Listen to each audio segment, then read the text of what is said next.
రాష్ట్ర ప్రభుత్వం ప్రతిష్టాత్మకంగా చేపట్టినటువంటి గ్రామ సభల కార్యక్రమం ఇవాళ రాష్ట్ర వ్యాప్తంగా జరుగుతోంది. ఈ క్రమంలోనే తిరుపతి రూరల్ పెరుమాళపల్లిలో గ్రామ సభలు జరుగుతోంది. ఈ గ్రామ సభల్లో పాల్గొన్నటువంటి ఎమ్మెల్యే పులివర్తి నాని మనతో పడుతున్నారు. వారిని అడిగి మరిన్ని వివరాలు తెలుసుకున్నాం. సార్, ఇవాళ రాష్ట్ర వ్యాప్తంగా ప్రథమంగా గ్రామ సభలు నిర్వహిస్తూ ఉన్నారు. ఈ గ్రామ సభలో ప్రజలు ఎలాంటి రెస్పాన్స్ ఇస్తున్నారు? ఏంటి సార్, మీరు ఎలా భావిస్తున్నారు? ఇది ఒక చారిత్రాత్మకమైన విప్లవం అండి. గతంలో ఇప్పుడు కానీ ఇట్లా గ్రామ సభలు జరిపి ఎంజీఎన్ఆర్జీఎస్కి సంబంధించినటువంటి నిధుల పైన జరగల.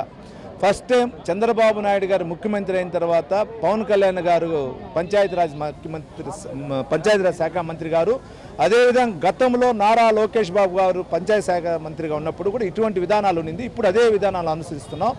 గత 5 సంవత్సరాల్లో జరగని విధంగా ఈరోజు ఏదైనా గ్రామ సభ పెట్టి తీర్మానం చేయడం జరిగింది. ఈరోజు రాష్ట్ర వ్యాప్తంగా 13,500 పంచాయతీలు జరిగింది. సుమారు 1 కోటి మంది ఈరోజు పాల్గొంటున్నారు. ఈ 13,500 గ్రామ పంచాయతీ సభల ద్వారా 5,000 కోట్లు ఎంజీఆర్ని సంబంధించిన నిధులు ప్రజలకు అందుబాటులో తెచ్చే విధంగా రాష్ట్ర ముఖ్యమంత్రి చంద్రబాబు నాయుడు గారు, అదేవిధంగా పంచాయతీ శాఖ మంత్రి అయినటువంటి పవన్ కళ్యాణ్ గారు, నారా లోకేష్ బాబు గారు దీంట్లో జరుగుతుందండి. మా చంద్రగిరి నియోజకవర్గంలో అన్ని గ్రామ పంచాయతీలు కూడా జరుగుతుంది. ముఖ్యంగా నేను అన్నిటికి సంబంధించిన మండలాల్లో ప్రతి మండలంలో ఒక హ్యామ్లెట్ విలేజ్ తీసుకొని పాల్గొంటున్నా. ఇది ఈరోజు రెండోది. తర్వాత చంద్రగిరి ఉంది, మళ్ళీ పాకాల ఉంది, చిన్నగుట్టికల్లు ఉంది, ఎర్రవారిపాలెం ఉంది. మీ ద్వారా ఒకటే తెలియజేసుకుంటున్నా, పార్టీలు అతీతంగా మేము డెవలప్ చేయాలనుకున్నాం. పార్టీలు అతీతంగా ముందుకెళ్తున్నాం. నాదొకటే, 5 సంవత్సరాల్లో 4 సంవత్సరాల్లో తెలుగుదేశం పార్టీ ఎమ్మెల్యేగా 4 సంవత్సరాలు చంద్రగిరి నియోజకవర్గ అభివృద్ధికి ముందుకు పోతున్నా. అందరినీ కలుపుకొని పోతా. దీనిపైన ఎవరైనా వ్యక్తిగతంగా నిధులు ఆపాలనో, ఏదైనా టీడీడీకి హ్యాండ్ ఓవర్ చేయాల్స్తామని బిడ్జీలను ఆపాలనో చేస్తే వాళ్ళ యొక్క దీనికి వదిలేస్తాం. ప్రజలు వచ్చి తిరస్కరిస్తారు.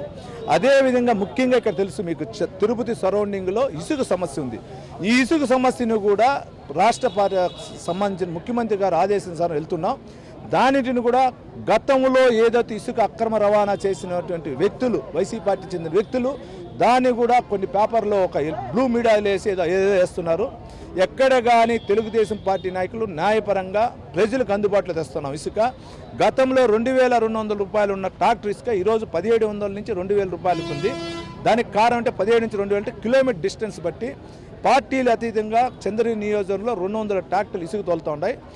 ఎక్కడైతే వాళ్ళ సొంత దీంట్లో ఉంది అది తీసుకుంటున్నారు. కానీ వాటిని కూడా ప్రజల్ని ఇబ్బంది పెట్టాలి, తెలుగుదేశం ప్రభుత్వం వచ్చినాక ఇసుక కొరత ఉందని సృష్టించాలని కూడా వైసీపీ పార్టీకి సంబంధించిన పేర్లు వదిలేండి, అటువంటి వ్యక్తులు ప్రయత్నిస్తున్నారు. మీ ద్వారా వాళ్ళకి చెప్తున్నా, అభివృద్ధిని అడ్డుకోవద్దండి.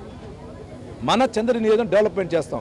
గతంలో మీరు పాలించినప్పుడు, మీరున్నప్పుడు 4.5 సంవత్సరం మేము ఎక్కడ అభివృద్ధిని అడ్డుకోవాలా. మీరు ఏమి చేసినా మేము సహకరించి ప్రజల కోసం అందుబాటులో ఉన్నాం. కానీ మీరు ప్రజలకు సహకరించకుండా మీరు ప్రజల అభివృద్ధి చూసుకో మీ అభివృద్ధి పొందారు. అటువంటి పనులు నేను చేయను. కాబట్టి ఒకసారి బ్లూ మీడియా కూడా ఆలోచించి ఇక్కడ స్థానికంగా ఉన్న సమస్యలపైన పోరాటం చేద్దాం. స్థానికంగా ఉన్న సమస్యలకి ఏ విధంగా నిధులు తెచ్చుకుందామో దాన్ని సహకరించాలని కూడా వైఎస్ఆర్సీపీకి సంబంధించినటువంటి నాయకులకు తెలియజేసుకుంటాం. అంటే రాజకీయాలకు అతీతంగా ఈ గ్రామ సభలు నిర్వహించి గ్రామ అభివృద్ధికి ప్రజలందరూ తోడ్పడాలని చెప్పి విజ్ఞప్తి చేస్తున్నారు. వీడియో జర్నలిస్ట్ మణి, RTV తిరుపతి. మరిన్ని వీడియోస్ కోసం ఛానల్ ని సబ్స్క్రైబ్ చేయండి. లేటెస్ట్ అప్డేట్స్ కోసం వాట్సాప్ ఛానల్ ని ఫాలో చేయండి.